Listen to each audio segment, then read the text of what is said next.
ሰላም ጤና ይስጥልን የተወደዳችሁ ይምናለሽ መቲ ፕሮግራማችን ተከታታዮች ነው። የዛሬው ምናለሽ መቲ አሁን ተጀምሯል። ዛሬ ሚያዝያ 15 2017 ነው በኢትዮጵያ ቀን አቆጣጠር። እንግዲህ ዓመት በዓል የትንሳኤ በዓል እየተከበረ ያለበት ነው። ለሁላችሁም እንኳን ለትንሳኤ በዓል አደረሳችሁ። ይህን በዓል ለምታከብሩ ዛሬ ትንሳኤን ዳሰን የተወሰኑ መረጃዎችን ይዘን ምን ያቀረብነው ዝግጅት ነው አሁን ይጀምራል። የመታሰቢያ ቅጽላ ነኝ፣ አብራችሁ ይቆዩ።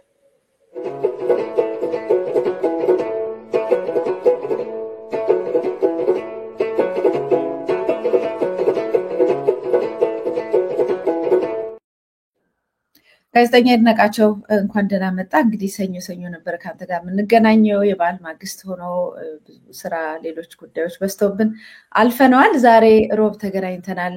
ግን ያው የትንሳኤ በዓል በአንድ ቀን ብቻ የሚቆይ የሚያልፍ አይደለም። ዳግም ትንሳኤም አለ በሚቀጥለው እሑድ።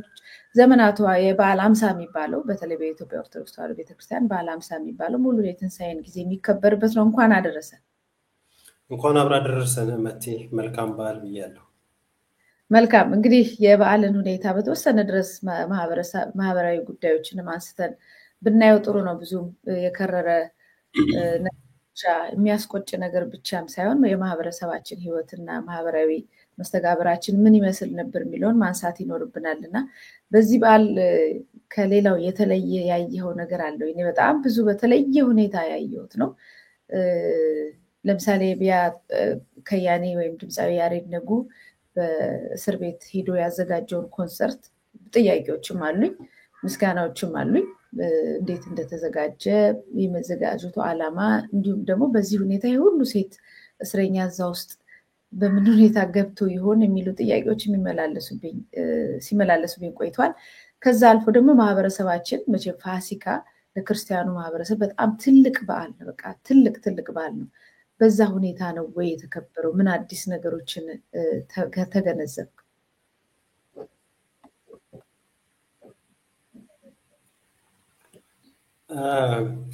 እንግዲህ በዓላቶች ያው በመጡ ቁጥር ያው ብዙ ጊዜ እንደምንለው አለኝ አይደል መቴ? ምናልባት ኔትወርክ እያስቸገረ ስለሆነ ትንሽ ያው የመዘግየት አለ እንጂ አለ።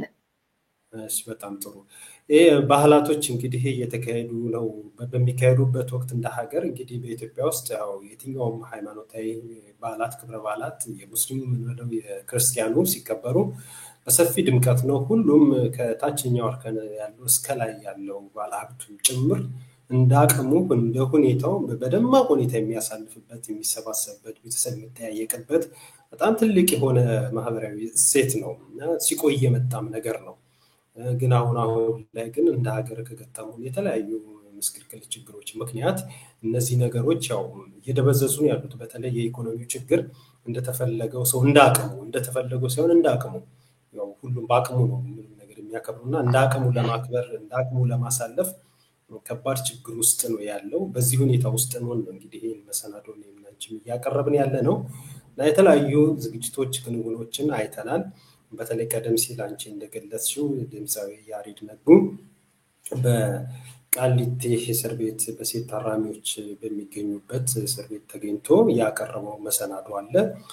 ምናልባት ያንቺን ጥያቄ ወደፊት ታቀርቢውና ምናልባት ማቅረብ የምትችይ ከሆነ በሱ ላይ ዲስከስ ማድረግ እንችላለን። ያ እንዳለ ሆኖ ግን ያደረገው ነገር ያው በጎ ነገር ነው፣ መልካም ነገር ነው። ሰንጋ በሬዎችን ጥሎ እዚያ ያሉ ሴት ታራሚዎችን በዓልን በመመገብ እንዲሁም ደግሞ በሙዚቃው ስራ በማዝናናት እጅግ በምስል በድምፅ አይተነዋል። በቪዲዮ በፎቶግራፊ ወጡ እንትኖች ስነስርዓቶችን አይተናል። የተካሄዱት አስደስቷቸዋል እና ይበል የሚያሰኝ በጎ ነገር ነው። ከዚህ በፊት እኔና አንቺ ባህሉ ከመድረሱ አንድ በእኔ በነጋሪ ቲቪ እንዲሁም በአንቺ መሰናዶ ፕሮግራም ስንሰራ ከመጪው የሚጠብቀንን ባህልን አስመልክቶ መልእክት ስናስተላልፍ ነበር። እስረኞችን በተለይ እንድናስብ፣ የእስረኞች ቤተሰቦችን እንድንጎበኝ። በዚህ ጊዜ አስቸጋሪ ጊዜ ነው፣ ክፉ ጊዜ ነው። በጣም ብዙ ነገሮች ውስብስብ ሆነዋል እና አለን ልንባባል ይገባል ስንል መልእክት አስተላልፈን ነበር። እንግዲህ ያሬድ ነጉ ደግሞ ሄዶ ሰንጋ ጥሎ በመመገብ ባህልን ከነሱ በማሳለፍ እንዲሁም ደግሞ በጥበብ ስራው ደግሞ ሲያዝናናቸው እነሱም ሲዝናኑ ያየንበት ሁኔታ ነው ያለው እና በዚህ አጋጣሚ ለሱ ምስጋና ይገባል ለማለት እወዳለሁ እና እንዲህ ያለ እንግዲህ ንግግራችን እያዳበር ነው እንሄዳለን። መልካም ቪዲዮዎቹን እስቲ ለተመልካቹም አንተ ማይተዋል ግን አንዴ አይተነው እንመለስ።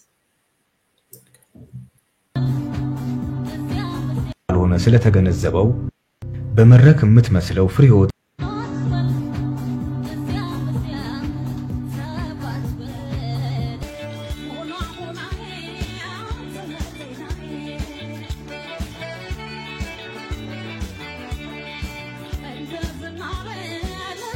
ከልብሱ በስተቀር እኔ እስር ቤት አልመሰለኝም። ዝም ብዬ መድረኩ ላይ አሁን ለሚያየው ሰው ልብሳቸው ያው የእስር ቤት ልብስ እንደሆነ ያስታውቃል እንጂ እስር ቤት አይመስልም። ልጇን ደግሞ የፌዴራል ፖሊሷ ልጇን አቅፋ መታ ሰታት ልጇን ተመልሳ ይዛ የሄደችበት ነገር ደግሞ በጣም ደስ የሚል ነው። ልጇን እየጠበቀችላት ነበረ። እንደው ከዚህ ደስታ እንድትቋደስ ሄዳ መስጠቷ ምናምን ሰውኛ ባህሪዋን በጣም አውጥቷ የወታደሯንም እና የእሷ አንደኛ እሷ እዛ ቦታ ላይ ነው ያለችው። በምን ሁኔታ ገብታ ይሆን የሚል ነው አብዛኛው ሰው መቼም እስር ቤት ውስጥ ሆኖ ውጭን መናፈቅ፣ በተለይ መድረክ ላይ ያሉ ሰዎች ሰው ሁሉ እያለላቸው የሚዘፍኑ ሰዎች ከዛ ሁሉ ነገር ርቆ ተዘግቶ መቀመጥ የሚሰጠውን ስሜት መገመት ይቻላል። ከዛ ውጪ ግን መድረኩን መናፈቋ የሚያስታውቀው በደንብ እስር ቤት ያለች ሳይሆን በቃ የሆነ ውጪ ላይ ያለች ነው። ያው በሙዚቃ ውስጥም ተመስጣ ሊሆን ይችላል። ውጪ ላይ ትልቅ ኮንሰርት የምታዘጋጅ ነበር የምትመስለው። ድምጿም ደግሞ አልተበላሽም። ምናልባት እስር ቤት ውስጥ እዛ ቁጭ ሲሉ የማንጎራጎር ነገር ይታያል ይኖር ይሆናል።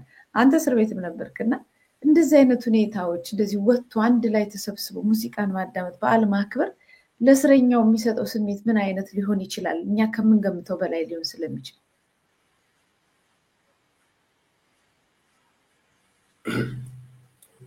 ትልቅ ነገር ነው የሚሰጠው እንደዚህ ያለው ነገር። ምናልባት ተመልካቾቻችን ግልጽ እንዲሆንላቸው ያው ያሬድ ነጉ በቃሊቲ በሴት ማረሚያ እስር ቤት ተገኝቶ ስላቀረበው ዝግጅት ነበረ ስንነጋገር የነበረው እና እሱን ማሳየው ነገር አስረጅ የሆነ ነገር ለማቅረብ ነው እንግዲህ ይሄን ነገር ያሳየ ነው እና እዚህ ላይ የምናያት አርቲስት ድምፃዊት ፍሬህይወት ስለሺ ያሬድ ነጉ ባዘጋጀው ፕሮግራም መሰናዶ ላይ እዛ መድረክ ላይ ወጣ እሷም ድምፃዊ ናት ስራዋን ያቀረበችው እና ስለ ያሬድ ነጉ አውርተን ዘው ብለን ወደዚህ ስንመጣ ይሄ ነገር እንዴት ነው የሚል ግርታ ለሚፈጠርባቸው ትንሽ ግልጽ ለማድረግ ነው። ምናልባት ቴክኒሻናችን ከተዘጋጀ ያወራን ያለነው ስለሱም ስለሆነ ወደ በኋላ አካባቢ እሱ ያቀረባቸው መሰናዶች ጊዜም ካለ ልናቀርብ እንችላለን። ያ እንዳለ ሆኖ ያሬድ ነጉ በዛ ባሰራው ፕሮግራም ላይ እቺ ድምፃዊት ያው ታላቁ ናት ከሱ ቀድማ ነው ወደዚህ ስራ ወደዚህ ሙያ የገባችው። በስራዎቿ በተለያየ ድምጽ ስራዎቿ ትታወቃለች። እንግዲህ ያው የተለያዩ መረጃዎች እየወጡ ነው ያለው እሷንም አስመልክቶ ያው በግል ያው ከሊና ከፖለቲካ እስረኝነት ጋር የተገናኘ ነገር አይደለም የሷ ጉዳይ። በግል የተገናኘ በወንጀል ድርጊት ተይዛ ተጠርጥራ ተፈርዶባት እዛው እስር ቤት ውስጥ ነው ያለችው። ወጣ ግን እንዳየነው ምንም በእስር ላይ ብትሆንም ባለሙያ ናት። በሙያዋ መድረኩን ልምምድ ልክ እንዳደረገው የውል ጊዜው ስራ አስመስላ ወጣ ጥሩ የሆነ እንትን ነው ያቀረበችው እና እጅግ እሷም ተደስታለች። እዛም ያሉት ታራሚዎችም እንዲደሰቱ ጭምር አድርጋለች። ለዚህ ደግሞ ምክንያት የሆነው ድምፃዊ ያሬድ ነጉ ነውና አሁንም በድጋሚ እኔ በግሌ እሱን ለማመስገን እወዳለሁ። ሌላው አንቺ ወደ አነሳሽው ጥያቄ ስንመጣ እንደዚህ አይነት ዝግጅቶች እንደዚህ አይነት መሰናዶች በተለይ በእስር ቤት ውስጥ ባለፈውም ስልሽ ነበረ ከባዱ ነገር በእስር ቤት ውስጥ ትልቁ ነገር የእስርን ከሚያከብዱ ነገሮች አንዱ ያለመጠየቅ አለመጎብኘት አለው አለመባልን እነዚህ ነገር ስሜትን ይጎዳሉ። ይብዛም ይነሱም ሰው መጥቶ ሲጠይቅ አለው ሲል አይዞህ በርታ ሲጠይቅ የሆነ የሚሰጥሽ ጉልበት አለ የሚሰጥሽ ብርታት አለ። አመት በዓል ደግሞ ሲሆን ከዚህ ቀደም ተናግሬያለሁ በተደጋጋሚ ቤተሰብ በትነሽ ብዙ ነገር ተበላሽቶ ነው እዛ እስር ቤት ውስጥ የምትገቢው። በተለይ ቀደም እንደገለጽ ነው በግል የወንጀል ድርጊት ተሳታፊ የሆኑ ሳይሆን በፖለቲካና በማንነት ለሚታሰሩ ደግሞ በጣም ከባድ ነው የሚሆነው። ሰው አስቦበት ያዋጣኛል ብሎ አቅዶ አልሞ ለሚፈጽመው ለወንጀል ድርጊት ደግሞ ተጠያቂ ለሚሆነው ነገር እሱ ያው የግል ኃላፊነት ነውና ያው ዋናው የማረሚያ ቤት ስራ ታራሚውን ማነው እስረኛው ማረም ነውና የመታረሙ ነገር በዛው ማስኬድ ይቻላል። ግን ለህሊናና ለፖለቲካ እስረኛ ማንነትን ተኩበት ተደረገ መልኩ ለሚደረግ የዘመቻ እስርን በተመለከተ ግን አደል ባህላትን አደል አመታትን አደል ወራትን አንድ ቀንም ቢሆን ያ ቦታ የማይገባ ቢሆንም በዛ ቦታ ላይ ሆኖ ደግሞ በተለይ በአመት በዓል ምድር ቤተሰብ ይናፍቃል ልጆች ይናፍቃሉ ወዳጅ ዘመድ ይናፍቃል ሁሉም ቀደም ሲል እንደገለጽኩት ሁሉም በየቤቱ እንደያቀሙ ነው የሚያከብረው። ያ ሁሉ ነገር ቀርቶ ማንነትን፣ ፖለቲካ፣ አመለካከትን መሰረት ተደርጎ ብቻ በግዞት እስር ቤት ለሚቀመጥ እስረኛ አውደ ዓመት እጅግ በጣም ከባዱ ጊዜ ነው የሚሆነው። ግን ያንን ሊያቀል የሚችለው በመጠኑ ቢሆን ሄዶ ሲጠየቅ አይዞ ሲባል ሲበረታታ የሚሰጥ የሆነ ቆንጆ የሆነ አቅምና ጉልበት አለው። ልክ እንደዚህ ሁሉ እንደ ያሬድ ነጉ ሌሎችም እንደዚህ ወጥተው ደግሞ ሲያደርጉ ደግሞ በዛ በእስር ቤት የሚኖሩ በወንጀልም ተጠርጥረው የታሰሩ ተፈርዶባቸው የሚታሰሩ የሚሆኑ የፖለቲካ እስረኞችም የሚሆኑ በዛ ያለው የትኛውም እስረኛ የግፍ እስረኛ ምን በለው የወንጀል እስረኛ ምን በለው ሁሉም እስረኛ የሆነ የሚፈጥርለት ጥሩ ስሜት ጥሩ መነቃቃት አይተናል። ለዚህ ደግሞ በምስሉ በቪዲዮ ላይ እንዳየነው ሴቶች ከልባቸው ሲደንሱ ሲዝናኑ ምን ሲሉ አይተናልና ስሜቱ ቀላል አይደለም ልጅ ፈልጌ ነው። መልካም ስለማብራሪያው አመሰግናለሁ። ልክ ነው። ዛሬ እንደውም በዋናነት የምናነሳው እሱ ይሄን ነገር ማሰቡን ነው ከማመስገን የምንጀምረው።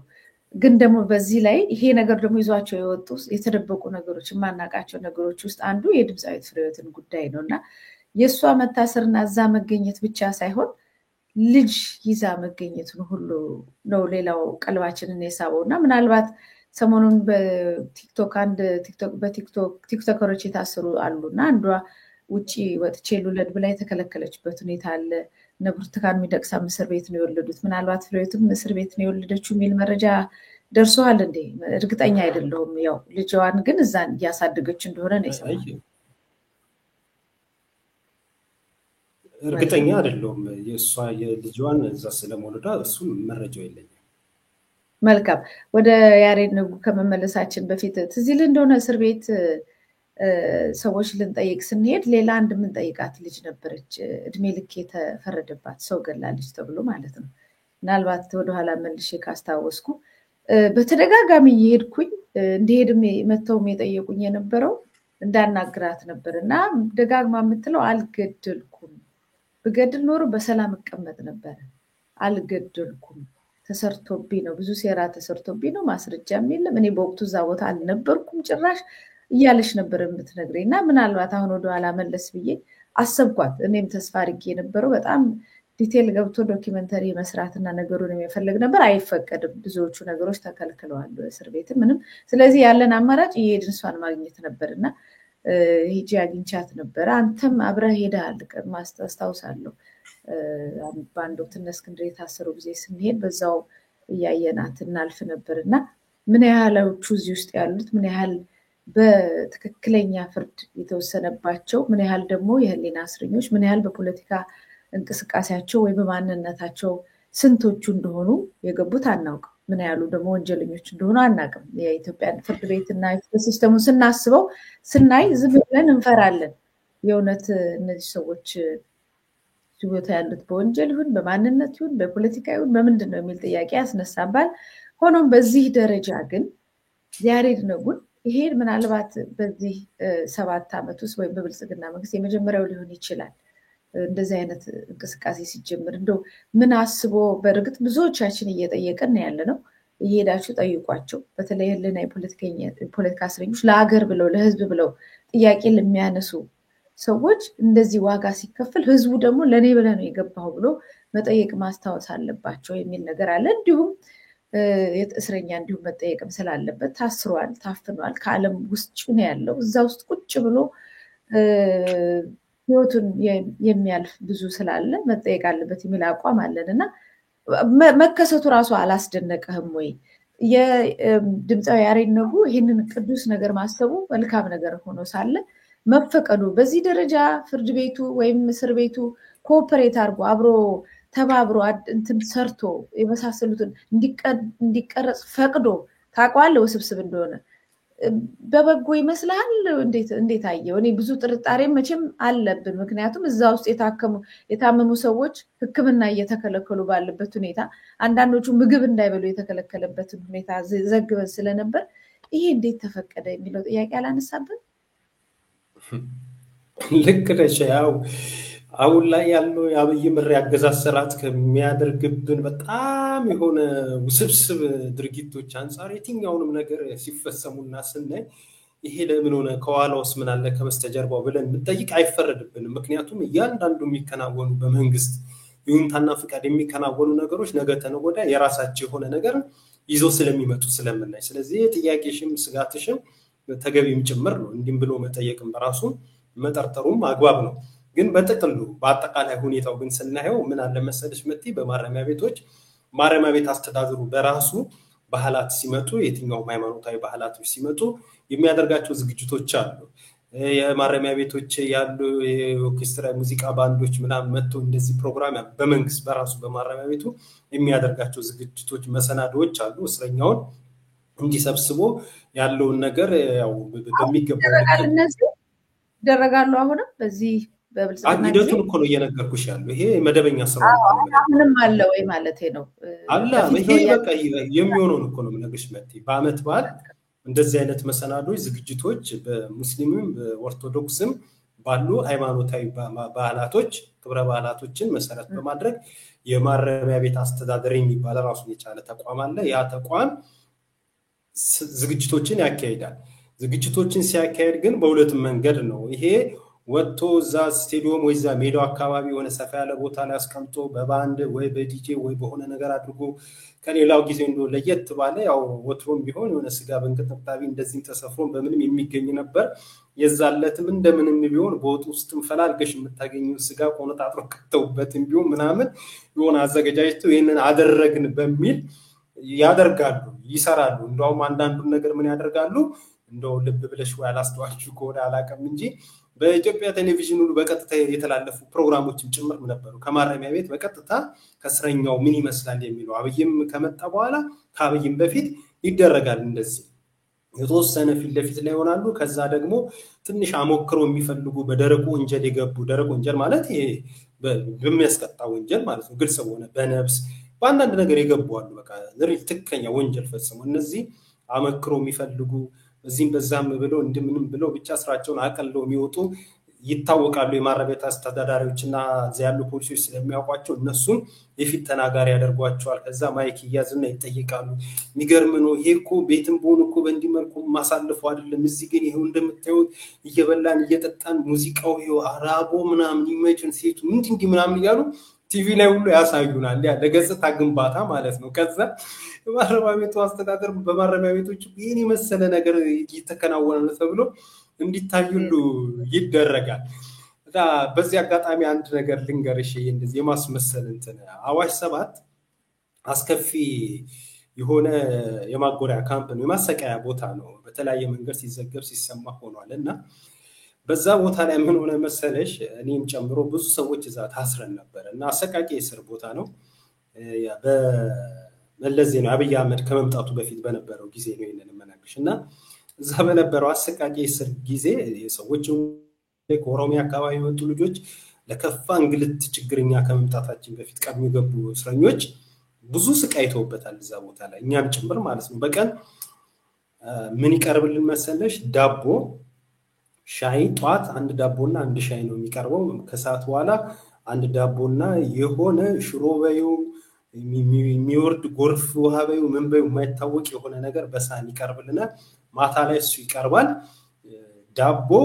ይህንን ፕሮግራም የሚከታተሉ አዋሽ 7 2010 ከመግባቱ በፊት ባለው ጊዜ ውስጥ የታሰሩ እስረኞች በሙሉ የሚያስታውሱት አቅማውን የምናገረው አቅ በአደባባይ ጭምር የምመሰክረው ምን ስለሆነ ማለት ዳቦ መቲ እግዚአብሔር ምስክሬ ነው የምልሽ ብል ይሄ የዳቦ በስንዴ ያለው ብል ነው ምናምን አለ አይደል እሱ ሁሉ ይሄድበታል ዳቦ ላይ እሱ ሁሉ የሚሄድበት ነበር ሲያቀርቡብን የነበረው። እኔ እዛ ሆኛ እዛ የነበረ እስረኛ በሙሉ በሽተኛ ሆኖ አቅመ ቢስ ሆኖ ብዙ እንግልት አይቶ ነው የወጣው። አንድ ቀንም በመሰረቱ ያንን ሽሮ ነው ቀምሼው ማላቀም ዳቦም ራሱ በዋ ነው ያራስኩ ስጠቀምና ስበላም ነበር። ልክ እንደዚህ አድርጎ ያሰቃዩን ነበር። ከዛ ምን ሆነ መሰለሽ የሆነ ቀንና ቁጥጥ አድርገው ነው ተቀምጠሽ አይደለም የምትበዩ በእምብርክ በቁጥጥ ነው እያንዳንዱ ነገር በደቂቃ ውስጥ እንዲከናወን ወታደራዊ ካምፕ ነው። ወታደሮች ከፊት አሉ በፊሽካ ጀን ታጠብ ዳቦውን ብላ ወደዚህ የሚሉት እንዳለ በፍጥነት ነው የሚደረገው እና ቁጥጥ ብለሽ ነው እንደዚህ ዳቦኑ ምንም የምትበይ ነበር። ከዛ የሆነ ቀን ምን አደረጉ አዳራሽ ውስጥ ግቡ አሉ። ከዛ አዳራሽ ውስጥ ስንገባ ገባን። ከዛ አግዳኝ ወንበር ላይ ያስቀመጡ። በፊት ቁጥጥ ብለን ነበር። ምንድን ይሄ ነገር አለ። ከዛ እዛ ጋር የተቀመጠ ዳቦ ትኩስ ዳቦ ይሸታል። ሌላ ጊዜ ብል ያለው ምናምን ይሻል። ትኩስ ዳቦ የሚሸት እዛው ነው ዳቦ ማምረቻው ማለት ነው ግቢ ውስጥ ነው።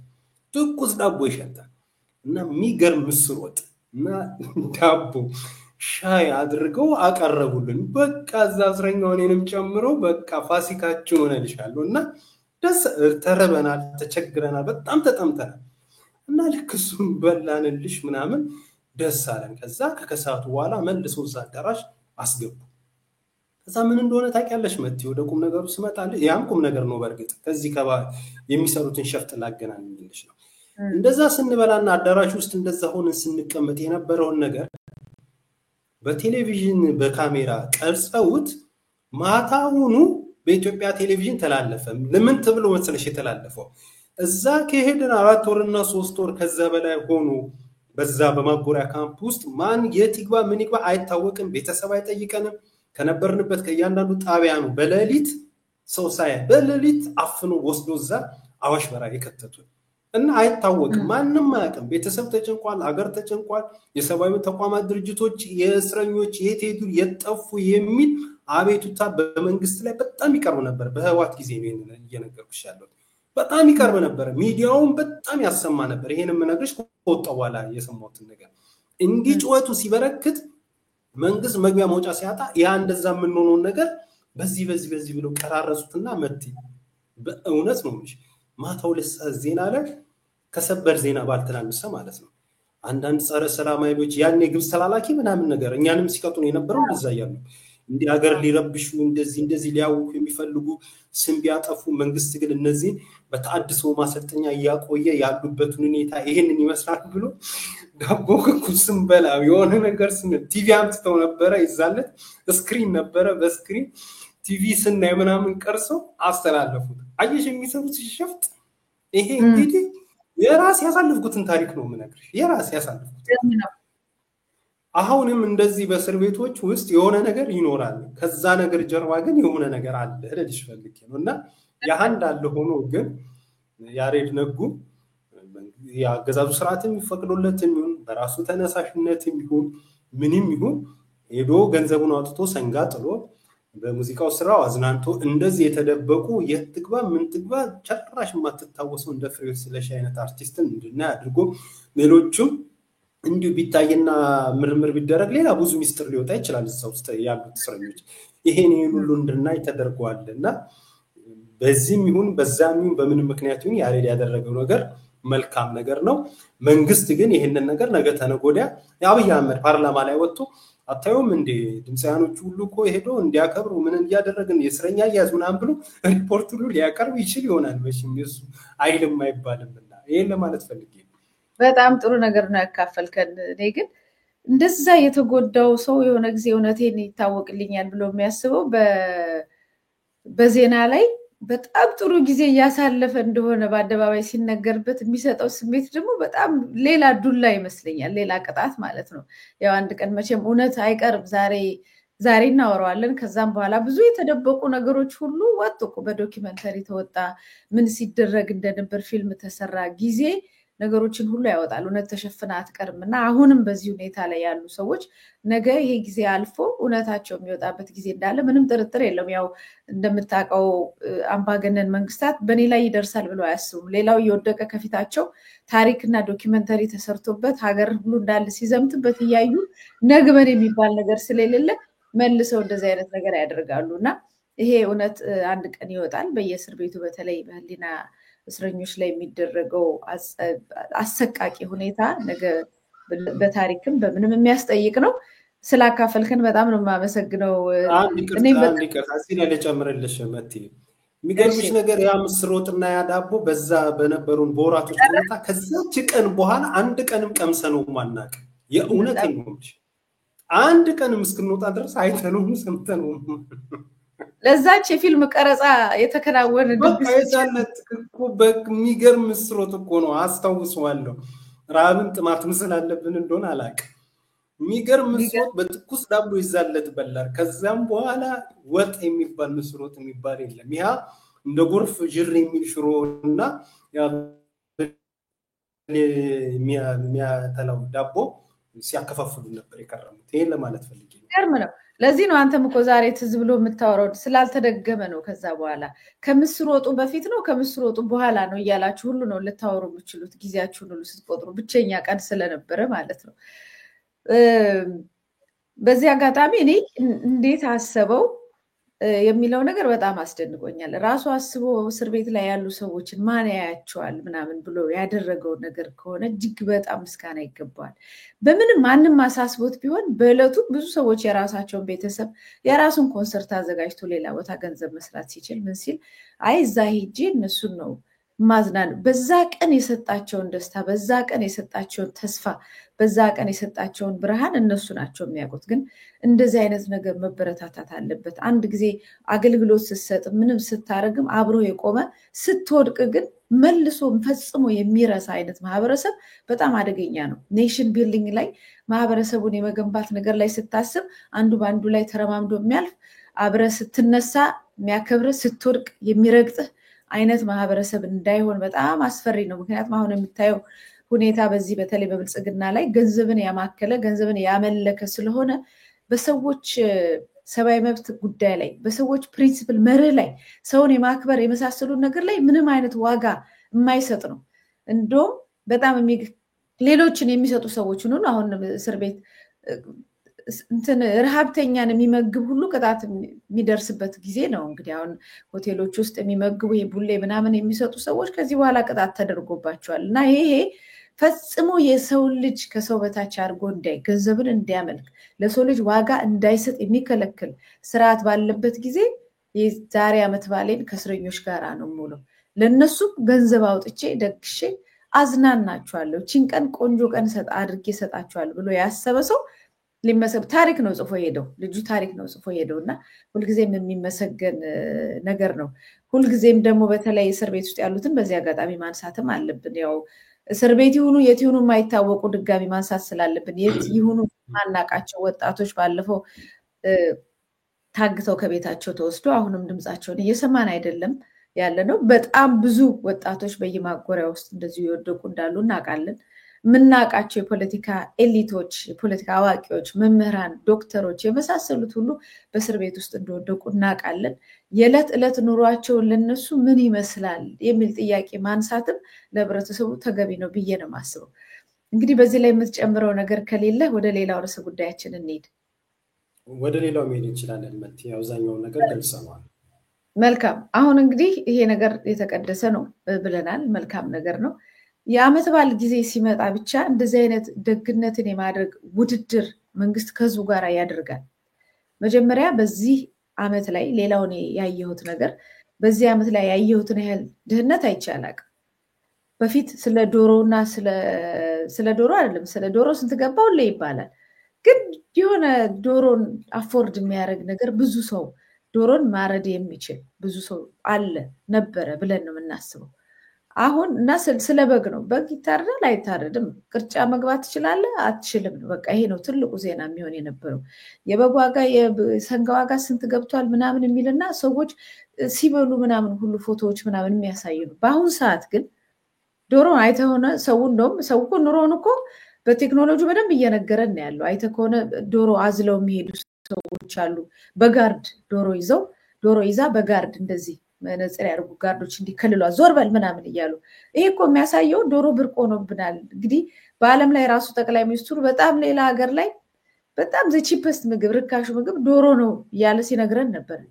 ዶሮውን ግን ብርቅ አድርጎታል በሱ ጊዜ ማለት ነው። በሱ ጊዜ ብዙ የተንቆጠቆጡ ነገሮች በሚሰሩበት ጊዜ ኢትዮጵያ ብዙ ጥይት ሳይቀር ምናምን ድሮን ምናምን የምታመርትበት ጊዜ ላይ ሳይቀር ስንዴ ለውጪ በምትልክበት ብዙ ነገሮች እናረጋለን በሚሉበት ጊዜ የኢትዮጵያ ሕዝብ ዶሮ ብርቅ ሆኖበት እንደዚህ ነው ኑሮ ብሎ በአደባባይ ተናግሯል። ስለዚህ ይሄ እኮ መንግስትን ራሱ የሚያስገመግም ሁኔታ ሆኖ ሳለ የተወሰኑ ዶሮዎችና በጎች በየቤቱ ይዞ ሄዶ እየሰጠ በእውነት እኔ በኃይለ ሥላሴም ጊዜ ኖሬያለሁ፣ በደርግም ኖሬያለሁ። እንደዚህ መንግስት ቤቴ ድረስ መጥቶ የጎበኘኝ እንደዚህ አይነት ደግ መንግስት አይቻላቅም ብሎ የተወሰኑ ሰዎች በችግራቸው ላይ ይህንን እያስባሉ ቪዲዮ እየቀረጹ ፈጽሞ ደግ መንግስት ነን ብለው ከደጉ ማህበረሰብ ጋር አብረው ውድድር ያቀርባሉ። ታውቃለህ አዲስ አበባ ልጅ እንዴት አድርጎ የአካባቢው ማህበረሰብ እንደሚረዳ እንዴት ለምኖ አደባባይ ፀሐይና እንትን ቁርስ ኃይል እየለመነ በየቤቱ ድሃዎችን እንዴት እንደሚያበላ ታውቃለህ። በየሰፈራችን ማህበር አለ፣ ድርጅቶች አሉ። ይሄንን ነው የሚያደርገው ሰው ሁሉ። ይሄንንም እያደረገ ነው ብዙ ዘመን ያለፈው መንግስት። አሁን አብዛኛውን ህዝብ ካስራበ በኋላ ድሃ ካረገ በኋላ በአደባባይ እዩት ደግነቴን እያለ በድሃ ህዝብ ላይ ዶክመንተሪ መስራቱ በየጊዜው የማወግዘው ነገር ነው። እና ያንን በቃ ደግነኝ የሚለውን ነገር የመሸፈን ድህነቱን የመሸፈን ሂደት እንዴት አየው?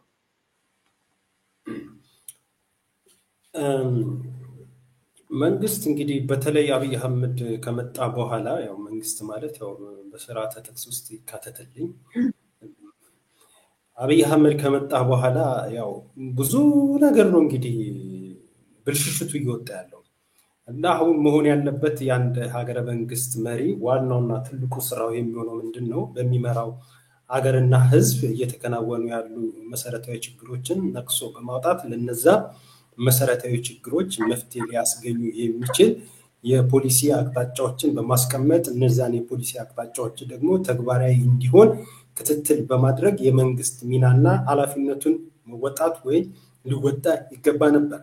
እንዳለመታደል ሆነና ግን አብይ አህመድ ያው የሚያደርገው ነገር ምንድነው? መሰረታዊ የሆኑ ችግሮችን በመንቀስና በማውጣት ለነዚህም የመፍትሄ አቅጣጫ ፖሊሲዎችን በመዘርጋት ድህነትን ከመቅረፍ አንፃር እየተሰራ ያለው እንቅስቃሴ እምብዛም ነው። እንደውም ደሃን እናጥፋ የሚል ነው። ምክንያቱም በከተማው ላይ ያሉ ድሆችን ከመኖሪያ ቤታቸው አፈናቅሎ በማውጣት ከተማው መሃል የሀብታሞችና የተለየች ለማስመሰል ዛፎችን በመትከል መብራቶችን የሚያብለጨልጩ መብራቶችን በማድመቅ ድህነትን ያጠፋ ድህነትን ያሸሸ እየመሰለው ነው ያለው። ሆኖም ግን ያደረገ ያለው በዛው ልክ ደግሞ ምንድነው? አመት በዓል በመጣ ቁጥር ከሱ ጀምሮ እስከ ታች ያሉ የመንግስት ሹመኞችና ኃላፊዎች የተወሰነ ነገር ይዙና በህዝብ በራሳቸው ገንዘብ በራሳቸው አቅም አይደለም ያን የሚያደርጉት በህዝብ ገንዘብ በህዝብ ሀብትና ንብረት ገንዘቦችን አሰባስበው ሀብቶችን አሰባስበው የተወሰኑ ዘይት ዱቄቶችን ይዘው ወረፋ አሰልፈው የፎቶና የቪዲዮ ታይታ ሾን እንደ ፕሮፓጋንዳ አመችነቱንና አስተማማኝነቱን እርግጠኛ ሲሆኑ በተለያየ አካባቢና በተለያየ ቦታ ላይ ምን ያደርጋሉ?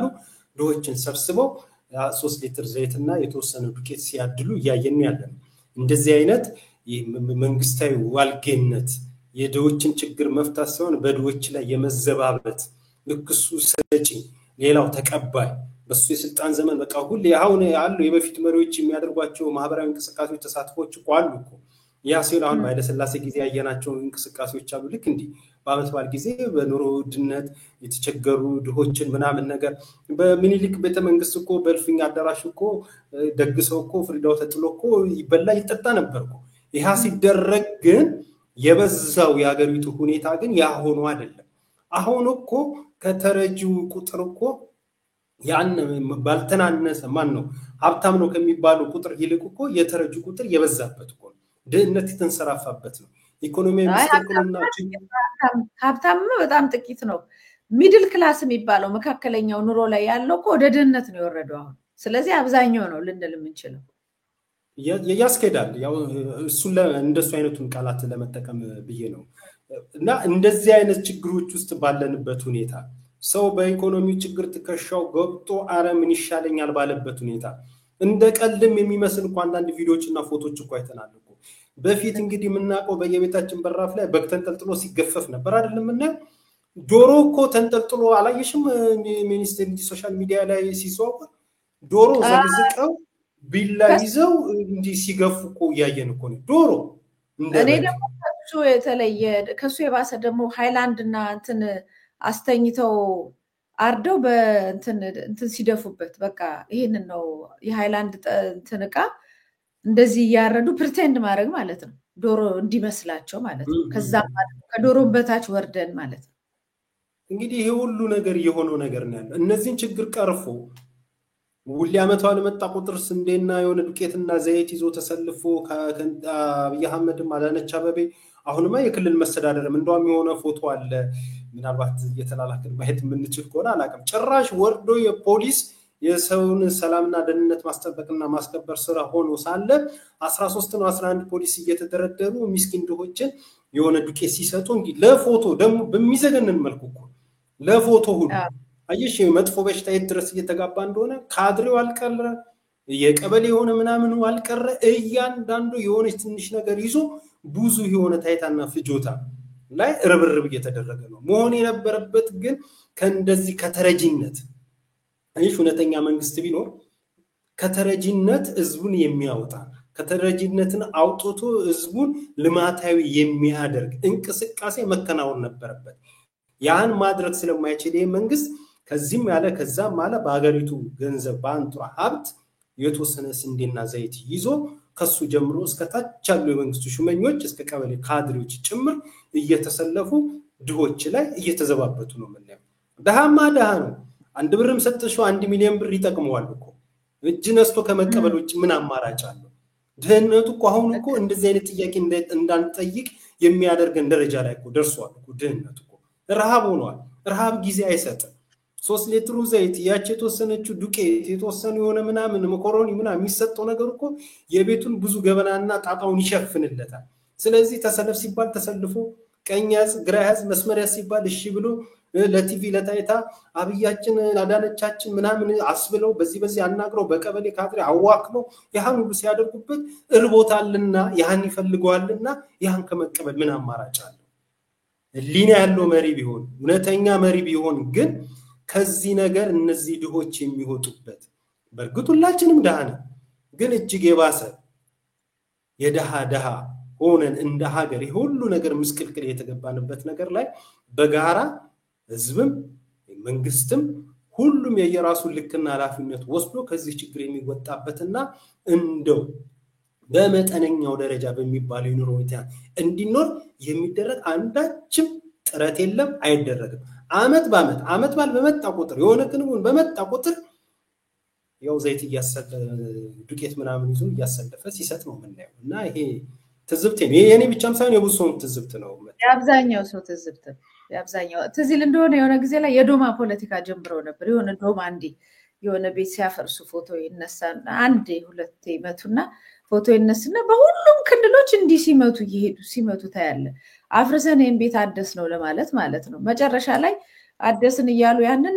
ፕሮፓጋንዳ ከሰሩ በኋላ ጨርሶ አስወጧቸው ከአካባቢው አይደለም ከአካባቢው የመጀመሪያው እኮ የዶማ ፖለቲካ ወደ ካሳንቺስ ምናምን አካባቢ መሰለኝ የተደረገው የነበረው የታለ ህዝብ የለም እኮ ተሰርቶበት ፊልም ተሰርቶበት ከዛ በኋላ ተነስቶ እንዲወጣን የተደረገውና ይሄ ማይገባን የሚመስል ራሳቸውን አታለው እንደገና ሌላ ሁሉም ባለስልጣን አብይ አህመድ አዳነሽ አብይ ሁሉም በለው ባዶጃቸውን ነው የመጡት ወደ ስልጣን ባዶጃቸውን መጥተው ድንገት በኢትዮጵያ ህዝብ እነሱ ሀብታም ሆነው ሌላውን የኢትዮጵያን ህዝብ አድህይተው እንደገና እነሱ ሀብታም ሰጪ ሌላው ደግሞ ለማኝ አርጎ በአደባባይ ማቅረብ ማለት በጣም ብዙ የተፋለሰ ነገር ነው የሚሰሩት እነሱ የኢትዮጵያን ህዝብ ገንዘብ ነው ያዙት ሲገባቸው የሚገባቸው የነበረው የኢትዮጵያን ህዝብ ድህነት ሊያሻሽል ሊቀይር የሚችሉ ነገር መስራት ሲገባቸው ዛሬ እነሱ ሰጪ እነሱ ሀብታም ሆነው ደግሞ ከራሳቸው ኪስ የሚያወጡት ይመስላል ከመንግስት ገንዘብ ወስደው አውጥተው ባጀት እሱን በመስጠት አንተ ደሃ ህዝብኛ ውለታ ይዋልልህ ነው መልሰው የቀሙትን ማለት ነው ይዋልልህ ነው የሚለውን ስብከት በመስበክ ህዝቡን ራሱ የማሰናከል ነገር ነውና ህዝቡ መብቱን ማወቅ አለበት መብቱ በሀገሩ ላይ ያለውን ማንኛውንም ሀብትም ንብረትም ባለቤትነት አለው ህዝቡ እንጂ አብይ አህመድ ከኪሱ የሚያወጣው ገንዘብ የለውም የራሱን የህዝብ ነው የወሰደው ወይዘሮ አዳነች አቤቤ ባለፈው ከብዙ ነገር ከደንብ ጋር ማስከበር ከምንም ከሁሉም ነገር ከህዝቡ እየሰበሰቡ ያገኙትን የገንዘብ መጠን በጣም በኩራት ሲናገሩ ነበር እያንዳንዱ የመንግስት አወጣውት የሚለው ገንዘብ የእያንዳንዱ ግለሰብ ይሄ ለማኝነ ተብሎ የሚሰጠው ውለታ የተደረገለት የሚመስለው ንብረቱ ነው ችግሩ ግን ንብረቱን የሱን ንብረት ወስደው እነሱ ለሚፈልጉት ነገር ብቻ ተጠቅመው ትንሿን በጣም ትንሿን ይዘው መጥተው ይወልንካ እየሰጠነ ነው ውለታ ነው ያረግንልህ የሚለውን ነገር በደንብ አርጎ ማስገንዘብ ይገባል ማህበረሰቡ በአብዛኛው ያውቃል እናቶቻችን አባቶቻችን ግን ድህነት ውስጥ ለምን ወደቅን የሚለውን ነገር ካለመረዳትም ወይም ድህነቱ ላይ ብቻ በማተኮር ችግራቸው ፋታ አይሰጣቸውም ገብተዋል እንዴት ነው ምናምን ብሎ ለማሰብ ፋታ የላቸው ማለት ኩርሳቸውን የማግኘት ፍላጎት ያላቸው ወጣቱ የተማረው የሚገባው አካል ግን ይሄ ገንዘብ ዛሬ በውለታ የሚሰጠው የራሱ ገንዘብ እንደሆነ ማወቅና መረዳት አለበት። ለዚህ ነው ይሄን ንብረቱንም ወደ ራሱ የመመለስ ሂደትም ነው ትግሉ ብዬ ነው ማስበውና ከዚህ ጋር ተያይዞ እንግዲህ አሁን ብዙ እርዳታ ነገሮች ባለፈው ያደጋና ስጋቱ ወጥተው እንግዲህ የተረጂ ቁጥር በኢትዮጵያ ውስጥ በ86% በላይ ቀንሰናል ብለዋል። እንግዲህ በየአቅጣጫው የምናየው ዜና ደግሞ ተረጂ ቁጥር ጭራሽ እየጨመረ ነው ያለው። ብዙ ችግሮች አሉ።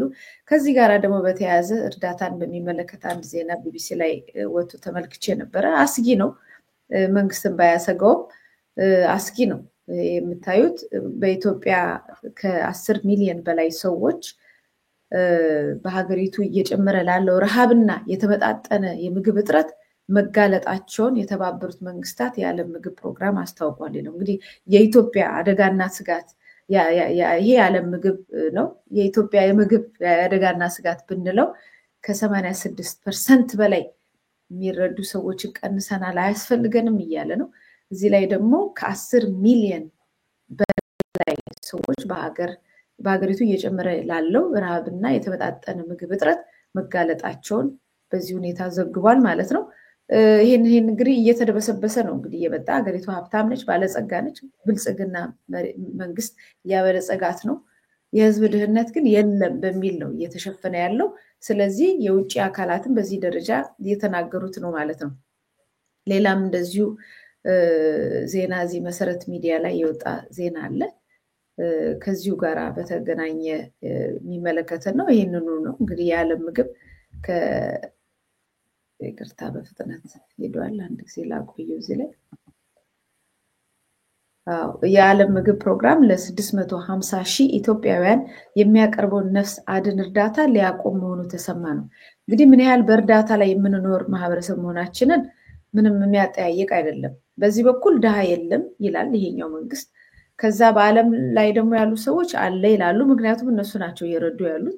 አሁን ደግሞ እሱንም የመቆም ነገርም ሂደት እየታየ ነውና ምናልባት መጪው ጊዜ በጣም አስፈሪ ይመስለኛል። ከዚህ አንፃር ምን ማድረግ አለብን? ችግራችንን የታመመ ሰው እንግዲህ ህመሙን ካልተናገረ መድኃኒትም አይገኝለትም ነው የሚባለው። ህመሙንም ደብቀ ሌላውም እንዳይረዳው እንደገና እርስ በርስ ማህበረሰቡ ችግር አለብኝ ብሎ ተባብሮ ካለችው ነገር ከመዝናኛውም ከምኑም ቀንሶ ለወገኑ እንዳይደርስ እየተሸፋፈነ ነው ያለው። በዚህ ሁኔታ ደግሞ አደጋ ደግሞ እየመጣብን ያለ ነው እና እዚህ ላይ አስተያየት ምንድነው? ይሄ ነገር እንግዲህ ደግመን ደጋግመን ብለናል። አሁን ላይ እንግዲህ ያው ቀደም ሲል የገለጽናቸው መሰረታዊ ችግሮች እንደ ሀገር ብለን አሳይተናል። አሁን እኛ ከምንናገረው በላይ ሆነና ደግሞ የዓለም አቀፍ ተቋማት ይሄ ነገር የሚመለከታቸው አካላቶች በዚህ ደረጃ አሁን ቀደም ብለን እንዳየነው ሪፖርት እስከማውጣት ደረጃ ደርሷል። እንግዲህ ይሄ የማይታበይ ወይ ደግሞ የማይካድ ሀቅ ሆኖ መጥቷል ማለት ነው። በፊት ምናልባት እንደው ለሚዲያ ፍጆታ መንግስትን ለማጥላላት ለማስጠላት ምናምን ተጠቀሙት ተናገሩት ሊሉ ይችላሉ መንግስትና የመንግስት ካድሬዎች። ግን አሁን እኛ አይደለም እያልን ያለነው። ይህን ነገር በጥልቀት የሚመረምር ችግር ሲኖር ለችግሩን ፈጥኖ ደርሶ እርዳታም የሚያደርግ ጭምር ነው። ይሄ ተቋም በኢትዮጵያ ውስጥ ብዙ የሚረዳዎች ጭምርም አሉ። እንደውም ያለው ምንድነው ከ10 ሚሊዮን በላይ የሚሆኑ ለድህነት ለከፋ ረሃብ ተጋልጠዋል ነው እያለ ያለው። ከዛ ውስጥ ደግሞ ወደ 3.5 ሚሊዮን የሚጠጉት ደግሞ እጅግ አደገኛ በሆነ ሁኔታ ውስጥ ላይ ነው የሚገኙት። እነዚህን ደግሞ ድጋፍ ለማድረግ አሁን ላይ የገንዘብ እጥረት ሁሉ አጋጥሞኛል እና የሚፈለገው ገንዘብ ያላገኘው እንደሆነ ዓለም ይወቁልኝ። በኢትዮጵያ የሚገኙ ኢትዮጵያውያን ከ3.5 ሚሊዮን በላይ ለከፋ ረሃብ እየተጋለጡ ነው ያሉት። ይሄንን ብቻም ብሎም አላበቃም። እዚህ ሪፖርቱ ላይ ደግመን ደጋግመን ሰርተንበታል ከዚህ በፊትም። እዚህ ሪፖርት ላይ ደግሞ ምን የሚለው ነገር አለ? ሌላ ህፃናት በአንድ አካባቢ ላይ ለከፋ ችግር ተጋልጧል የሚባልበት ደረጃ ያስቀምጣል ይሄው አካል ማለት ነው። በሚያስቀምጠው መስፈርት መሰረት 15% በዚህ አካባቢ ላይ በራብ በተጋለጠው አካባቢ ላይ ከ15% በላይ 15% ህፃናት የተገኙ እንደሆነ የከፋ አደጋ መሆኑን አመላካች ነው የሚል ዓለም አቀፍ ስታንዳርድ ደረጃ አለ። በኢትዮጵያ ውስጥ አሁን ላይ ይሄንን ሁሉ ደረጃ አልፏል ነው የሚለው። እንግዲህ ልብ አድርጊ፣ ይሄንን ሁሉ ደረጃ አልፏል እያለ ነው ያለው። እንግዲህ እንደዚህ አይነት ዓለም ያወቀው ረሃብ በሀገራችን እየሆነ ነው ያለው። ይሄ ነገር ያው በተደጋጋሚ ቀድም እኔም እየደጋገምኩ እየገለጽኩት ነው። ይሄ 10 ሚሊዮን ቁጥር ራሱ እርዳታ ሰጪ ድርጅት መዝግቦ በቁጥር ይዞ ሊስት ይዞ እሱ የሚረዳቸው ነው። እሱ ያልደረሰባቸው እሱ የማይረዳቸው ደግሞ በየቦታ ያለው የተራበው ቁጥር ከዛ በላይ ነው የሚሆነው። እንግዲህ ሌላውን ቁጥር እንተውና እንደው ይሄ እንኳን ዓለም አቀፍ ተቋም ባመነበትና መዝገብ ይዞ ቀለብ የሚሰፍረው ተቋም ቁጥር ብንሄድ 10 ሚሊዮን ቀላል አይደለም። 3.5 ሚሊዮን ደግሞ ለከፋ እራብ፣ ከ15% በላይ ደግሞ መስፈርቱን አሟልተው ህፃናት ለከፋ የእራብ ችግር የተጋለጡባት ሀገር ብትኖር ኢትዮጵያ ናት። ይሄ ሁሉ ሲከናወን ደግሞ አብይ አህመድና እሱ የሚመራው መንግስት በኢትዮጵያ ውስጥ ምን እያከናወነ እንደሆነ ያየን ነው ያለው። ድሮን ነው የሚያመርተው፣ ተተኳሽ ጥይት ነው የሚያመርተው። እነዚህን የሚያመርታቸው መሳሪያዎች ለሱ መንበርና ስልጣን ለማስጠበቅ ሲል በገዛ ወገን ላይ በገዛ ዜጋ ላይ የአውዳሚ የሆነውን ጦርነት እያካሄደ ነው ያለው። በዚህ አውዳሚ በሆነ ጦርነት እናንቺ ራሱ ተደጋጋሚ ሽፋን ሰጥተናል። ንጹሃን ህፃናት፣ ሴቶች በዚህ ፋሲካውም እንደዚህ በጣም አስደንጋጭ የሆነ ጥቃትም ደርሶ ነበር። ያው ብንሰራበትም ድጋሚ ለማስታወስ ያህል ማለት ነው። ለቤተሰቦቻቸውም እንደዚህ መጽናናትን እንመኛለን። ለመላው ኢትዮጵያ ህዝብ ይህንን ዜና ላየው ከባድ የሆነ ሀዘን ውስጥ ነው ያለፈው። በተለይ አካባቢው ነዋሪዎች አደገኛ የሆነ ሾክ ውስጥ ነው ትራውማ ውስጥ ነው የገቡትና በፋሲካ ማግስት ህዝቡን እንደዚህ አድርጎ ጨፍጭፎ ለቅሶ ላይ ያሳለፈበት ሁኔታን ማስታወስ እንወዳለን። ይቅርታ ስላቋረጥኩ በዛው ጠቅሰነው እንድናል። እሱን ነው እያልኩ ያለሁት። ጥሩ ነው የሚያልሽው። እንግዲህ ይሄ እየሆነ ነው ያለው። ከዚህ አልፎ ተርፎ የገዛን ዜጋ ከመጨፍጨፍ አልፎ ተርፎ ደግሞ እጅግ ቅንጡ የሆኑ ቤተመንግስቶች እየተገነቡ ነው ያሉት። ሀብት ይሄ ገንዘብ ከየት አመጣችሁ እንዴትም ብላችሁ ማጠይቁኝ እያለን ነው በእብሪት። እንግዲህ ግን እጅግ በጣም ውድ የሆኑ ባለማችን ቅንጡ የሆነ ቤተመንግስት እያስገነባ ነው ያለው። ከሱም አልበቃም የክልልም መንግስት የኦሮሚያው ክልልም መጥቶ በአዲስ አበባ ላይ በስንት ሺህ ሄክታር መሬት ላይ ስንት ቤትና መኖሪያ አፈናቅሎ ዶችን አፈናቅሎ ይሄው እሱም ቅንጡ ቤተመንግስት ካልገነባው እያልኩ ነው እያለ ነው ያለው።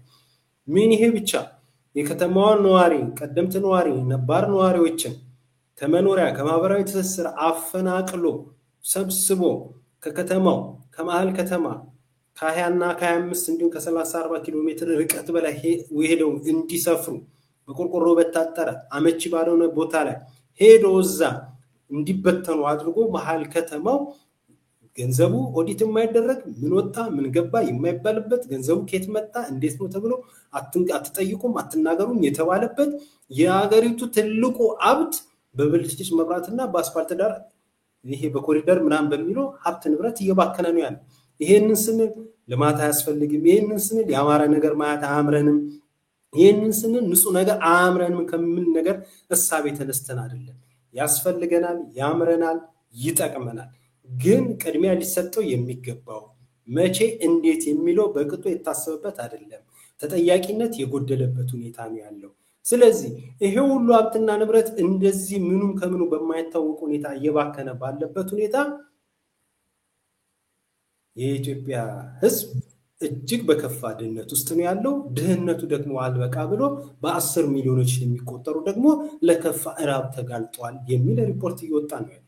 እንግዲህ ምን እናድርግ ለሚለው ነገር ሁሉም በልኩ ነው ኃላፊነቱን የሚወስደው። መጥቲ እኔ በግሌ ኃላፊነት ወስድ የምችለው በዚህን ሰዓት ይሄንን ማለት ነው። እንግዲህ ለደሃው ለተራበው ለተጠማው መንግስት መረጃው እንዳይወጣ ክልከላ ለሚያደርግበት መረጃው እንዲወጣ በማድረግ ድህነትን በማጋለጥ እራቡን በማጋለጥ የሚመለከተው አካል መፍትሄ እንዲሰጥ አቤት እንዲባል ህዝብ ይወቀው ዓለም ይወቀው የማለት ኃላፊነት ነው ያለብን። በእውነትና በምክንያት ከመንግስት ጋር ካለኝ አለመግባባት ከመንግስት ጋር ካለኝ ቅያሜ ከመንግስት ጋር ካለኝ አይደለም። እራብ ጊዜ አይሰጥም። ድህነት ከባድ ነው። ችግር አደገኛ ነገር ነው።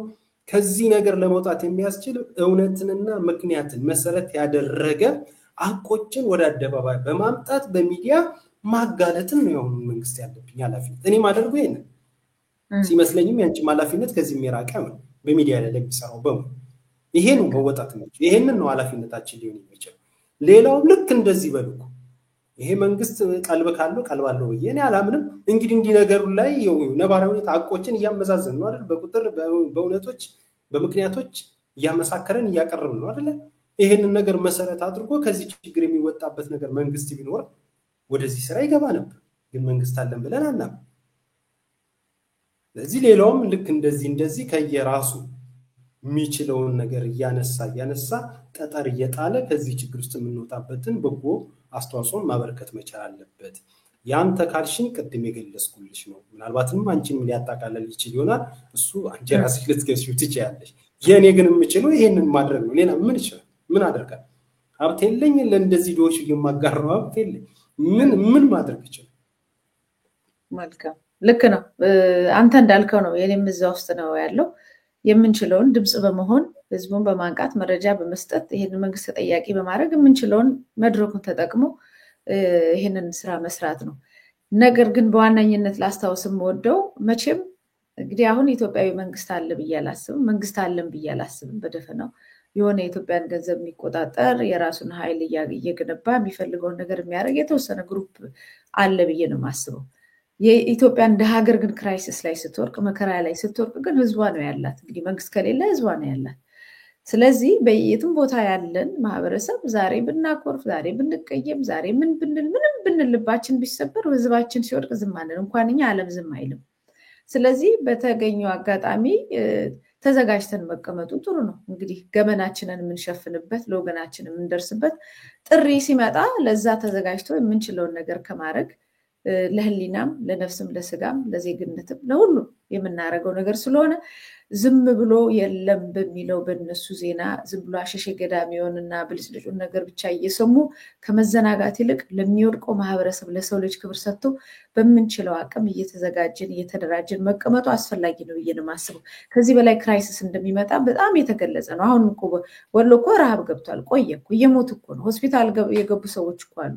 በረሃብ እኮ ሞተዋል። በዜና ሲወጣ ስንል ነው እርዳታ እንኳን ሌሎቹ ማቅረብ የቻሉት። ስለዚህ በዚህ ሁኔታ ጥሪ ሲመጣ የምንችለውን ለማድረግ በያለንበት ዝግጁ እንድንሆን በዚህ አጋጣሚ አድራ እንላለን ማለት ነው። እንግዲህ ጋዜጠኛ ምናልባት እዚህ ጋር የምጨምርልሽ ነገር መቲ፣ አዎ በእንደዚህ ችግር ውስጥ እንግዲህ ሁላችንም የድርሻችን እናንሳ አይደል እያልን ያለ ነው። ባለ ህሊናዎች፣ መልካም ህሊና ያላቸው ሰዎች የሚያደርጓቸው በጎ አስተዋጽኦች አሉ። ልክ ቅድም ያሬድ ነጉን እንዳነሳ ነው በተለያዩ ተቋማቶች በመሄድ እንዲህ አሁን አይታዩም። እንደዚህ በጎ ነገር ስለሆነ ለታይታ አይደለም ያንን የሚያደርጉት። እንደነ ሰሊም እንደነ መቆደኒያ ወደ ተለያዩ ተቋማቶች አሉ። ድሆች የባሰ ድህነት ውስጥ፣ ችግር ውስጥ፣ ህመም ውስጥ ያሉ በመጠለያ የሚገኙባቸው ቦታዎች ላይ እየሄዱ የሚያበሉ፣ የሚያጠጡ፣ የሚጠይቁ፣ አይዟችሁ የሚሉ አሉ። አሁን ለፊታችን ለዳግማዊ ትንሣኤ ልክ እንደዚህ በየአካባቢው ዝግጅቶችን አዘጋጅቶችን አለንላችሁ ከጎና እነዚህ ሊበረታቱ ሊመሰገኑ የሚገባ ነገር ነውና በዚህም አጋጣሚ እናመሰግናቸዋለን። ልክ እንደዚህ በአቅማቸው ሰውስ ይሄኙኝ ሳይሉ በየቤቱ እየሄዱ ልጆችን የሚጠይቁ የሚያግዙ በቻሉት አቅም አይዟችሁ የሚሉ ደግሞ አሉ በየአካባቢው በየቦታው። እነዚህንም እድሜ ይስጥልን ያኑርልን እንላለን። ልክ እንደዚህ አንቺ ያልሽውን እንትን ለማለት ፈልጌ ነውና እንዲህ የመንግስትን ትተነው እንዲህ እየተጋገዝን እየተረዳዳን ሁሉ በቻለው አቅም ቀዳዳውን ለመሸፈን ጥረት እያደረግን ይሄንን ክፉና አስቸጋሪ ጊዜ ለማለፍ ሁላችንም ጥረት ማድረግ አለብን ለማለት ያለው መቴ። መልካም እንደውም እንኳን አነሳው እንጂ ሱማ በየመጠለያ ያሉ አሁን በዚህ ለዓመት ባለም ስንሰበስብ ነበር። የተወሰኑ ሰዎች አግዘውናል። በጣም ነው የምናመሰግነው። እንደተለመደው በከወለጋ የተፈናቀሉ ኢትዮጵያውያን በየቦታው አማራዎች ወድቀዋል። ስለዚህ የሚረዳቸው የለም። እንደኔ ደጋግሜ የምናገረው ተፈናቃይ እኮ ከአንድ ቦታ ተፈናቅሎ ጊዜ ሲያልፍ የሚመለስ ነው። ተባሮ እዚህ አይደለም የምትኖረው ተብሎ ዝም ብሎ እየተንሳፈፈ ያለ ሆምለስ የሆነ ግን በጣም ብዙ ነው ያለው፣ በብዙ ሺህ የሚቆጠርና እነሱንም እንድታስቧቸው ነው። በዚህ አጋጣሚ በድሮን የሚጨፈጨፈው ማህበረሰብ ላይ ያው ሀዘንና ጩኸት እናሰማለን እንጂ ቤተሰብን የመርዳት እንዲሁ ድንገት ወጣት ልጇ ያጣች አንድ እናት ምንድን ነው የምትሆነው? ወይም አባቱን ያጣ ህፃን ልጅ ምንድን ነው የሚሆነው? በድሮን ድንገት ካጣበት ሁኔታ ላይ ከመጮ በዘለለ እኮ መንግስት ያጎደለውን ቤትኛ የመሙላት እኛ የማገዝም ኃላፊነት አለብን እና በየጊዜው እንደዚህ በድሮን ለሚጨፈጨፍባቸው ማህበረሰብ እርዳታ ብዙ ጊዜ አይቻልም። ያው ጦርነትም ስላለ ጦርነትም ስላለ ወደዛ ላይ ነው ብዙ ፎከስ የሚደረገው ብዙ ችግር መከራም ስላለና ታስቦ አይታወቅም ምናልባት እነዚህንም ማሰብ ተገቢ ይመስለኛል ይነቃቸው ልክ ነው ብዙ እኮ ነው አልነው እኮ ችግሩ ከመብዛቱም አንፃር እኮ የቱንም አንስተን የቱንም እንደምንተው ግራ አጋቢ ሆኗል የሆነ ቁጥሩን የምናውቀው ስፍሩን የምናውቀው የሆነ እኮ ሰፍረንም ቆጥረንም እንዲህ ነው እንል ነበር ግን አሁን እንደ ሀገር ደጋግመን ያለነው ምስቅልቅል የሆነ ነገር ውስጥ ነው ያለነው በጣም የተዛቡ ችግሮች ውስጥ ነው ያለነው ለዚህ ሁሉ ደግሞ ዋነኛው ምክንያት አሁን ላይ ያለው ፖለቲካ ሲስተሙ ወይ ደግሞ ያገዘው ስርዓት ያመጣብን ነገር ነው ከዚህ አንፃር ተመልካቾቻችን ሊረዱን የሚገባው ነገር በሚኖረን ውስን ሰዓት ውስጥ አንዱን ዘንግተን አንዱን አንስተን ልንሄድ እንችላለን በዋነኝነት ግን አው ያልሽው ልክ ነው ሌሎችን አሰብን በራብ ላይ ያሉትን አሰብን ይሄ ሁሉ ደግሞ እንዳለ ሆኖ ደግሞ ደሃውስ አብይ መሐመድ አሰልፎም ዘይትን በርበሬም እየሰጠ ምንናይበት ሁኔታ ማለት ባለሊናዎችም ደርሶላቸው ታይታ ሳያዩ ምን ሳይፈልጉ ድብቅ ብለው ሄደው የሚፈልግባቸው ነገር የሆነ ነገር ያደረጉ እንደው የለት ጉርስ የሚሆነች ነገር እያገኙ ቅድም ስገልጸው ነበር ደሃ ነው ራብ ላይ ነው ችግር ላይ ነው ያለው ሰው ያለችውን ነገር ይቀበላል ያገኛል እንቢ አይል በእንዲ መልኩ ይሁኑ ያሉ አሉ እስር ቤት ውስጥም በአንድ ቦታ ላይ ቢሆንም ልክ እንደናሬድ ነጉም የመንግስት ማስመሰል ቢኖርበት ምን ቢኖርበትም በእንደዛ መልኩ ከነ ችግሩም ቢሆን እየታለፈ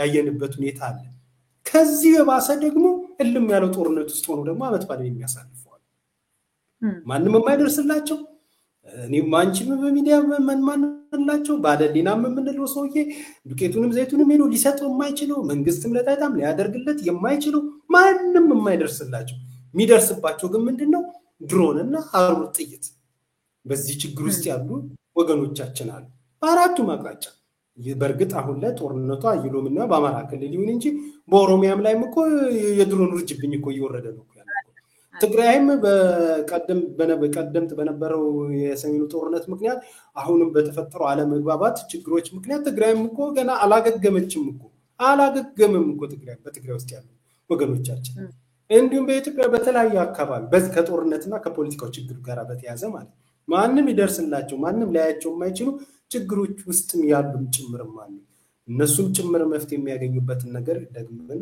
ብለናል እንዲህ ስለነሱ ድምጽ በመሆን ነው ከዚህ ቀደምም እኔም አንቺ በሰራነው በእኔ በነጋሪቲ ፕሮግራም ላይ አመት ባሏን እንኳን አደረሳችሁ ስንል እኔም አንቺ ደጋግመን ያለው ነገር ምንድነው የፊታችን የሚጠብቀን ዳግማዊ ትንሳኤ ነው እንዲሁም ትንሳኤ በዓሉ ነው እና እንኳን ለዳግማዊ ትንሳኤ በዓል አደረሳችሁ እንደምንለው ሁሉ የሀገራችን የፖለቲካ ሁኔታና የሀገራችን አጠቃላይ ችግር ተቀርፎ ትንሳኤውን ለማየት ያብቃን ስንል መልእክታችን አስተላልፈናል እና ምንም አሁንም ነው እንደ ሀገር ከገባንበት ችግርና ቅርቃር ውስጥ የምንወጣበት ትንሳኤያችን እንዲቀርብ የእግዚአብሔር መልካም ፍቃድ ይሁን በማለት ነው የዛሬ ዝግጅቴን አሜን ነው የምለው ምንም ልጨምርበት የምችለው ነገር የለም የኢትዮጵያ ትንሳኤ ያሳየን የሰብአዊ መብት ተሟጋች ጋዜጠኛ ይድነቃቸው ከበደ እጅግ በጣም ነው ማመሰግነው ስለሰጠኝ ትንታኔና ጊዜ እኔም አመሰግናለሁ መልካም እንግዲህ ፕሮግራማችን ከመፈጸማችን በፊት አንድ ማስታወቂያ ላክልበትና ፕሮግራሙን እንፈጽማለሁ ሰሞኑን ወደ ቦስተን አካባቢ የመጣልኝ መረጃ አለ ማስታወቂያን እዚህ ያቀርብላችኋለሁ በስመ አብ ወወልድ ወመንፈስ ቅዱስ አሐዱ አምላክ አሜን ይላል ማስታወቂያው ታላቅ የምስራች ለቦስተንና አካባቢ ነዋሪዎች በሙሉ የደብረ ሰላም ቅዱስ ሚካኤል ቤተክርስቲያን እንደ እግዚአብሔር ፈቃድ የቅድስት አርሴማን ታቦት ሚያዝያ 26 ወይንም ሜይ 4 ስለሚያስገባ ብፁዕ አቡነ ጴጥሮስ በሚገኙበት እሁድ ከንጋቱ ከሌሊቱ ማለት ነው ከንጋቱ 4 ሰዓት ጀምሮ በደመቀ ሁኔታ እና ኑና እናክብር ይላል እንኳን ደስ ያላችሁ ለዚህ በቅተናል ብለዋል እንግዲህ አድራሻው ይሄውና ከዚህ ከታች አለ 670 ኪሚንስ ሃይዌይ ማትፓን ኤምኤ 0226 ይላል አድራሻው ይሄ ነው በዚህ በተላከው መሰረት እንድትመጡ ተጋብዛችኋል ብዙ የሚመጡ ብፁዓን አባቶች አሉ እንደምታዩአቸው በዛ ዕለት በሚያዝያ 26 ወይ ሜይ 4 ለሚደረገው ታላቅ በዓል ሁላችሁም እንድትመጡ ተጠይቃችኋል ማለት ነው ቦስተን ያላችሁ ነዋሪዎች እንግዲህ ይሄንን ማስታወቂያ አይታችሁ ምላሽ እንድትሰጡ አደራ እንላለን የዛሬውን ፕሮግራም በዚሁ ፈጽማለሁ የሚያዝያ 15 2017 ከበዓል ዋዜማ ሮብ ላይ እንገኛለን። የኢትዮጵያን ትንሣኤ እንዲሰጠን ተመኝተናል። እኔና ይድነቃቸው ከበደ በጋራ በያላችሁበት ሁሉ ደግ ሰርታችሁ ወገናችሁን የጎበኛችሁ ያያችሁ ያሰባችሁ ሁሉ ምስጋና ይገባችኋል። ሀገራችን ብዙ ፈተናዎች መከራዎችን ያልፋ የመጣችሁ እርስ በርስ ስለተደጋገፍን ነው። ከውጭ ማንም ደርሶልን አይደለም። አንዱ ድሃ ሌላውን ድሃ እያበላው እያካፈለው ነው። አንዱ ሀብታም ሌላውንም እያገዘው ነው እንጂ በመራራቅና የራስ ጉዳይ በማለት ቢሆን ሀገራችን ዛሬ እንደ ሀገር ማትቆምና አደራ የምንለው አሁንም ወገኖቻችንን ወደ ጎን እንመልከት፣ ጎጇቸውን እንመልከት፣ የምንችለውን እናርግ። በምንችለው እንግዲህ የምንታገል እንታገላለን፣ የምንረዳም እየረዳን ይህንን የመከራ ዘመን እንድናሳጥረው አደራ እንላለን። ያስተናግድኳችሁ መታሰቢያ ቅጸላ ነበርኩ። ዳግም እስከምንገናኝ ሰላም ቆዩ።